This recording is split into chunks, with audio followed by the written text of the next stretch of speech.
शंकर दयाल पेशे से तो वकील थे, जो सरकारी मुलाजिम न थे, परंतु बुद्धि के तेज व्यक्ति थे, इसलिए अच्छा खासा कमा लिया करते थे।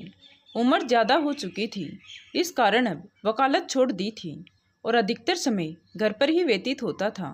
खाली वक्त में अखबार पढ़ना और जब कभी उससे भी मन की हताश दूर ना हो तो अपने बड़े बेटे मोहन को बुरा भला कहना, यही थी शंकर दयाल की दिनचर्या। बड़ा बेटा मोहन भी उनकी बातों को दिल से नहीं लेता था, बस उनकी आदत है यही सोचकर बर्दाश्त कर लेता था। शंकर दयाल का घर पूरी तरह से सुख संपन्न था, क्योंकि दो छोटे बेटे सोहन और रोहन सरकारी नौकरी पर थे। एक डॉक्टर तो एक पुलिस में था। महीने पर अच्छी खासी रकम घर पर आ जाती थी। इतना रुपया पाकर शंकर दयाल का दिल खुशी से झूम उठता था, परंतु जैसे ही उसकी नज़र मोहन पर पड़ती तो वैसे ही उसकी हंसी गुम हो जाती और वह अपने अनपढ़ बेटे को कोसने लगता था, क्योंकि वह चाहता था कि मोहन भी अपने भाइयों की तरह पढ़ लिखकर सरकारी नौकरी करे। परंतु शंकर दयाल के अथक प्रयास से भी मोहन का मन पढ़ाई में न लगा।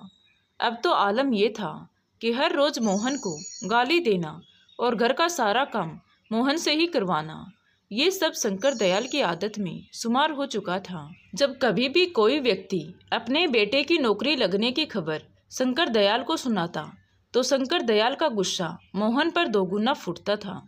मोहन की अब यही दिनचर्या बन चुकी थी कि खेत से चारा काट कर लाना और मशीन से काटकर जानवरों को डालना और घर का खाना भी बनाना और शाम को शंकर दयाल के पैर दबाना। इतना करने के बावजूद भी उसे इनाम में गालियां ही मिलती थी, परंतु फिर भी उसके मुंह से कभी भी शंकर दयाल के खिलाफ एक शब्द भी नहीं निकलता था। जब कभी भी वो ज़्यादा उदास होता तो अपनी माँ की फ़ोटो को गले से लगाकर बहुत रोता, जो 2 साल पहले ही गुजर चुकी थी। एक दिन शंकर दयाल कुर्सी पर बैठे अखबार पढ़ रहे थे कि तभी शंभू एक मिठाई का डब्बा लेकर वहाँ आया और शंकर दयाल को वो मिठाई का डब्बा दिया। ये देखकर शंकर दयाल का चेहरा तिलमिला उठा, क्योंकि शंकर दयाल बहुत ही ईर्ष्यालु व्यक्ति थे। किसी और की खुशी उससे बर्दाश्त नहीं होती थी, इसीलिए कोई भी व्यक्ति उसे अपनी खुशियों में शामिल नहीं करता था। शंकर दयाल ने भवें चढ़ाकर कहा, क्या बात है शंभू, आज तुम बहुत मिठाई बांट रहा है। आखिर इस खुशी का कारण क्या है? क्या कोई लॉटरी लग गई है? शंभू ने कहा, बात यह है भैया, आज मेरे बेटे की पुलिस में नौकरी लग गई है। शंकर दयाल ने शंभू को अचरज भरी निगाहों से देखते हुए पूछा, क्या कह रहे हो, तुम्हारे बेटे की नौकरी लग गई है? वही बेटा जो 12वीं में लुढ़कते लुढ़कते बचा, वो आज पुलिस वाला बन गया है। अरे हमें तो विश्वास ही नहीं होता है कि उसकी भी नौकरी लग सकती है। शंभू ने नरम भाव से कहा, हाँ भैया, उसकी ही नौकरी लग गई है, बस सब ऊपर वाले की कृपा है। आज मेरा बेटा पुलिस वाला बन गया है। इसी खुशी में आज हम लड्डू बांट रहे हैं। तब तक मोहन भी वहाँ आ चुका था। शंभू ने मोहन को देखकर डब्बे में से एक लड्डू निकालकर मोहन को देते हुए कहा, बेटा आज बड़ी खुशी की बात है, तुम्हारा दोस्त रवि आज पुलिस वाला बन गया है। ये सुनकर मोहन खुशी से झूम उठा और खुश होकर शंभू से पूछा, क्या काका, सच में मेरा दोस्त पुलिस वाला बन गया है? तभी शंकर दयाल ने मोहन को घूरकर देखा तो मोहन घबराकर एक कोने में खड़ा हो गया। शंकर दयाल ने आंखें गुरेजकर मोहन की तरफ देखते हुए कहा, देख ले, एक वो है जो पुलिस में लग गया और एक तू जो भैंसे चराता है। अरे कितनी बार तुझको समझाया कि पढ़ ले, तूने मेरी बात हरगिज ना मानी। अरे तू तो बस इस धरती के लिए बोझ है, इससे ज़्यादा और कुछ नहीं, समझा? शंभू को ये देखकर मोहन पर तरस आ गया। उसने नरम स्वर में शंकर दयाल से कहा, अरे भैया, क्यों बुरा भला कह रहे हो मोहन को? अरे उसका मन पढ़ाई में नहीं लगा तो नहीं लगा, इस तरह आप इसे बुरा भला क्यों कहते रहते हो? आप अगर मेरी मानो तो आप ना मोहन की शादी करा दो। घर में बहू आएगी तो आपका भी ख्याल रखेगी और मोहन का भी ख्याल रखेगी। शंकर दयाल ने मोहन की तरफ देखा और फिर शंभू से कहा, अरे इस अभागे को कौन ब्याएगा अपनी बेटी? इससे शादी करने से पहले वो अपनी बेटी को जहर न दे दी। तभी शंभू ने प्रति उत्तर में कहा, अरे क्यों नहीं, हमारे साले की बिटिया है रज्जो, आप अगर राजी हो जाओ तो रिश्ते की बात चलाएं। शंकर दयाल ने शंभू की बात को नकारते हुए कहा, नहीं नहीं, वो तो बिल्कुल अनपढ़ है, और मैं इसी एक अनपढ़ को बड़ी मुश्किल से बर्दाश्त कर पा रहा हूँ, उसे कैसे कर पाऊंगा। तभी शंभू ने फिर से कहा, अरे आप भी कमाल करते हो। अब मोहन जितना पढ़ा लिखा है उतनी ही पढ़ी लिखी बिटिया मिलेगी। मेरी मानो तो फिर एक बार सोच लो। बिटिया बहुत कमेरी है, घर का सारा काम अकेले ही कर लिया करेगी।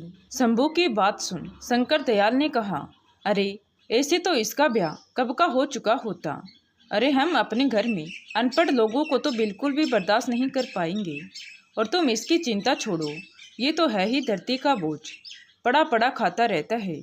कभी कभी तो हमें लगता है काश ये हुआ ही ना होता तो मेरे दिल को बड़ी तसल्ली मिल जाती।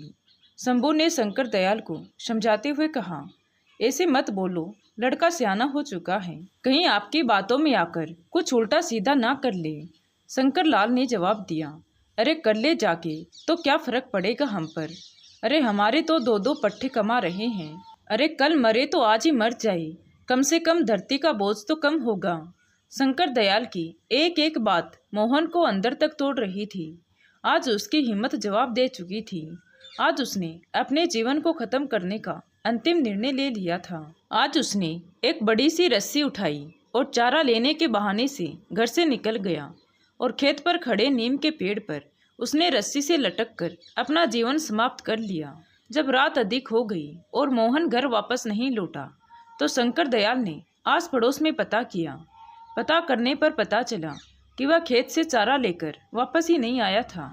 अब शंकर दयाल खेत पर गए और वहां जाकर नीम के पेड़ की तरफ देखकर सन्न रह गए, क्योंकि नीम के पेड़ पर मोहन का शरीर लटका हुआ था। उसने अपना जीवन समाप्त कर लिया था। गांव के लोगों की भीड़ एकत्रित हो गई और वहां उपस्थित लोगों ने मोहन को नीम के पेड़ से उतारा और उसका क्रियाक्रम किया, परंतु इतना कुछ होने के बावजूद भी शंकर दयाल पर इसका कोई प्रभाव नहीं पड़ा। वह पहले की तरह ही जिंदगी जीने लगा। वक्त धीरे धीरे गुजरता गया। अब उसके दोनों बेटों की शादी हो चुकी थी। जो बेटा डॉक्टर था उसकी पत्नी भी डॉक्टर, और जो बेटा पुलिस में था उसकी पत्नी भी पुलिस वाली। समय के साथ साथ शंकर दयाल की उम्र काफ़ी ढल चुकी थी। उसके हाथ पैर उसका साथ नहीं देते थे। कोई भी काम करने पर उसकी हाफी फूल जाती। बड़े बेटे ने शहर में एक अस्पताल खोल लिया और दोनों पति पत्नी शहर में रहने लगे। कुछ दिनों बाद छोटे बेटे की भी पोस्टिंग दूसरे शहर में हो गई, तो उसने अपनी पत्नी की भी पोस्टिंग उसी शहर में करवा ली। अब दोनों ही पति पत्नी जाने की तैयारी में जुट गई। तभी शंकर दयाल वहां आकर अपने छोटे बेटे रोहन से बोले, बेटा, बड़े बेटे और बहू तो हमें छोड़कर चले गए, अब तुम लोग भी जा रहे हो, अब मैं अकेला यहाँ कैसे रहूँगा।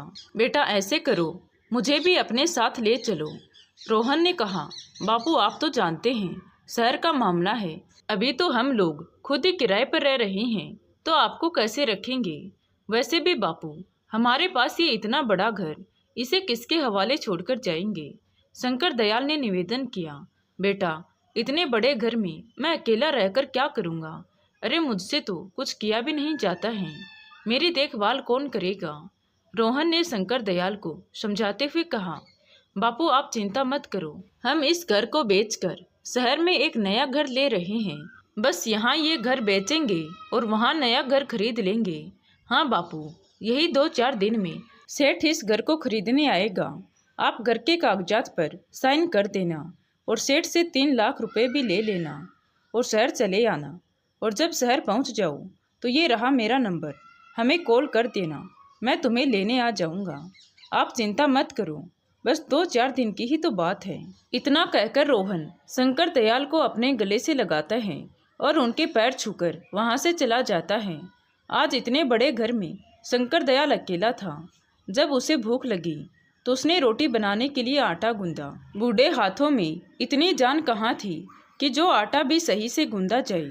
आज उसे अपने बड़े बेटे मोहन की रह रहकर याद आ रही थी। यादों का सैलाब जब ज़्यादा हो गया तो उसे अपने आँखों के सामने मोहन का अक्स नजर आने लगा। वो मोहन का आटा गूंदना और रोटी बनाना, एक एक करके सभी दृश्य उसके आंखों में तरने लगे। उसकी बूढ़ी आंखों में आज आंसू छलक उठे और मन से सिर्फ एक ही आवाज़ निकल रही थी कि काश आज मेरा अनपढ़ बेटा ही होता तो उसकी शादी भी होती और एक अनपढ़ बहू इस घर में आती। कम से कम वो अपने घर में तो रहती और खाना भी बनाती, और मोहन भी घर का सारा काम करता, और मैं पहले की तरह ही कुर्सी डालकर आराम से बैठकर अखबार पढ़ता। परंतु अब सपनों को देखने से क्या होगा? जो कुछ उसने किया आज वो उसके सामने था। 2-4 दिन यूं ही गुजर गए और वो दिन भी आ गया जिस दिन सेठ ने रुपए देने के लिए कहा था। सेठ ने घर के कागजात पर साइन करा लिए और शंकर दयाल को 3 लाख रुपए दे दिए। रुपए मिलते ही शंकर दयाल शहर जाने की तैयारी कर ली और अपने बेटे रोहन को फ़ोन करके सब बता दिया कि वो बस स्टैंड पर उसका इंतज़ार करेंगे। कहे मुताबिक शंकर दयाल वहाँ पहुँच गए और बैठकर रोहन का इंतज़ार करने लगे। तभी वहाँ रोहन आ गया और शंकर दयाल के पास आकर कहा, बापू आप पैसे लाए हो ना, तो मुझे दे दो। वो जो मैंने नया घर खरीदा है ना, उसका मालिक अभी रुपए मांग रहा है। अगर मैंने उसे अभी रुपए नहीं दिए तो वो अपना घर किसी और को बेच देगा। तभी शंकर दयाल ने झट से रुपए अपने बेटे को दे दिए। रोहन ने रुपए लेकर शंकर दयाल से कहा, पापा आप यहीं बैठो, मैं सेठ को अभी रुपए देकर आता हूँ। और रोहन अपने पिताजी को वहीं बैठाकर रुपए लेकर वहाँ से चला गया। तो शंकर दयाल वहीं बैठकर उसका इंतजार करने लगे। समय धीरे धीरे काफ़ी बीत चुका था, परंतु रोहन अभी तक वापस नहीं आया था। शाम होने को थी तो शंकर दयाल बहुत ही चिंतित थे कि रोहन अभी तक आया क्यों नहीं। उससे रहा भी नहीं गया तो उसने एक राहगीर से वही फ़ोन नंबर लगवाया जो उसे रोहन ने दिए थे, परंतु फ़ोन भी स्विच ऑफ आ रहा था। अब शंकर दयाल की चिंता और भी अधिक बढ़ चुकी थी। वो हताश बैठा ही हुआ था कि तभी उसे एक मोटरसाइकिल आते हुए दिखाई दी जिस पर रोहन बैठा हुआ था। वह दूर से ही रोहन को आवाज़ लगाने लगा, परंतु रोहन शंकर दयाल को पास से देखता हुआ निकल गया। आज रोहन ने उसे बहुत बड़ा धोखा दे दिया था जिसकी उम्मीद शंकर दयाल को बिल्कुल भी नहीं थी। अब शंकर दयाल वहीं बैठकर रोने लगे। अब अंधेरा काफ़ी ढल चुका था। शंकर दयाल के पास 100 रुपये थे जो उसके घर वापस आने के किराए के लिए उपयुक्त थे। शंकर दयाल बस में बैठकर घर आ गया। घर क्या, गांव आ गया, क्योंकि अब घर तो सेठ का हो चुका था। अब उसके पास घर नहीं था तो रात को अकेले गांव की चौपाल पर बैठकर काफ़ी देर तक रोता रहा। फिर अपने आंसू पोंछकर उठा और उसी नीम के पेड़ के पास गया जहां पर मोहन ने आत्महत्या की थी। उसी पेड़ के नीचे बैठ के दहाड़े मारकर रोने लगा और रोते हुए कहा, बेटा मोहन, आज मेरे लिए खाना बनाने वाला कोई नहीं है। आज तेरा बाप इतना बूढ़ा हो गया कि अपने हाथों से अपने लिए खाना भी नहीं बना पाता है। आज बहुत अरसे हो गए हैं तेरे हाथ का खाना खाए। आज फिर से तेरा बाप तेरे हाथ का खाना खाना चाहता है। खिलाएगा ना बेटा? आज तेरा बाप तेरे घर खाना खाने आ रहा है। तू अपने इस अभागे बाप को अपने घर में स्वीकार करेगा ना? कहीं अपने भाइयों की तरह मुझे निकाल मत देना। इतना कहते कहते वो फूट फूट कर रोने लगा और अंत में उसी नीम के पेड़ पर रस्सी डालकर अपनी जीवन लीला समाप्त कर ली और वह अंतिम धाम को चला गया। दोस्तों, इस कहानी से हमें सीख मिलती है कि बच्चों को शिक्षा देने के साथ साथ संस्कार जरूर दें, क्योंकि आज कहीं ना कहीं हमारे संस्कारों में कमी आ गई है, इसीलिए ऐसी घटनाएं हो रही हैं। हर चीज़ किताबों से नहीं सीखी जाती, कुछ चीज़ें जिंदगी भी सिखा देती हैं। सहनशीलता व परोपकार बच्चों को अवश्य सिखाया जाना चाहिए, जिससे हमारे वृद्धावस्था में हमारे सिखाए संस्कार हमारे काम आए। जिन बच्चों को इनके बजाय स्वार्थ सिखाया जाता है वे आगे चलकर अपने माँ बाप के प्रति भी उदासीन होकर स्वार्थी हो जाते हैं। हर चीज़ किताब से नहीं सीखी जाती, कुछ चीज़ें ज़िंदगी भी सिखा देती हैं। तो दोस्तों, कहानी कैसी लगी कमेंट करके ज़रूर बताएं। अच्छी लगी हो तो प्लीज़ वीडियो को लाइक, शेयर एंड सब्सक्राइब ज़रूर करें। Thank you.